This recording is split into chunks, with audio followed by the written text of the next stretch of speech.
Hello viewers, welcome back to our channel Sunitha TV food blogs.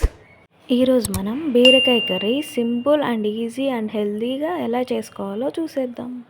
ఈ వీడియోని కొత్త వాళ్ళు ఎవరైనా చూస్తున్నట్లయితే ప్లీజ్ సబ్స్క్రైబ్ చేసుకోండి, లైక్ చేయండి, షేర్ చేయండి and thank you for watching this video. ఇంకా ఆలస్యం చేయకుండా టాపిక్లోకి అయితే వెళ్ళిపోదాం. ముందుగా బీరకాయ కర్రీ తయారు చేసుకోవడానికి కావాల్సిన పదార్థాలు చూసేద్దాం.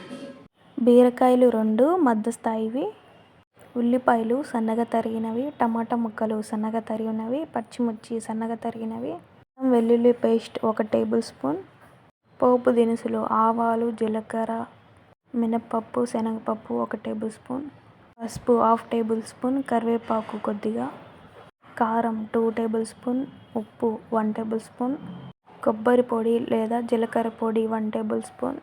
ఇప్పుడు మనం తయారు చేసుకునే విధానం చూసేద్దాం.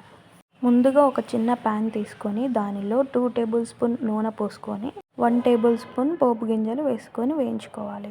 తర్వాత 4 ఎండుమిర్చి, కరివేపాకు రెమ్మలు వేసుకొని వేయించుకోవాలి. మనం ముందుగా శుభ్రంగా కడిగి పెట్టుకున్న బీరకాయని పైన ఉన్న ముదురు తొక్కని తీసేసి కట్ చేసి పెట్టుకున్న బీరకాయ ముక్కల్ని ఆ పోపు గింజల్లో వేసుకోవాలి. ముక్కలన్నీ మెత్తపడి లైట్ బ్రౌన్ కలర్ వచ్చేంత వరకు వేయించుకోవాలి. తర్వాత మనం పసుపు వేసుకొని వేయించుకోవాలి. ఆల్రెడీ కట్ చేసి పెట్టుకున్న టమాటా ముక్కల్ని వేసుకోవాలి.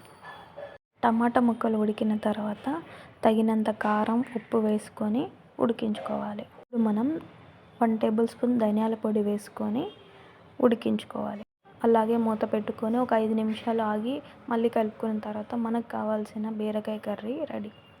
ఇలాంటి మరిన్ని వీడియోస్తో మళ్ళీ కలుసుకుందాం. మీ సునీత. ఈ వీడియోని కొత్త వాళ్ళు ఎవరైనా చూస్తున్నట్లయితే ప్లీజ్ సబ్స్క్రైబ్ చేసుకోండి, లైక్ చేయండి, షేర్ చేయండి and thank you for watching this video.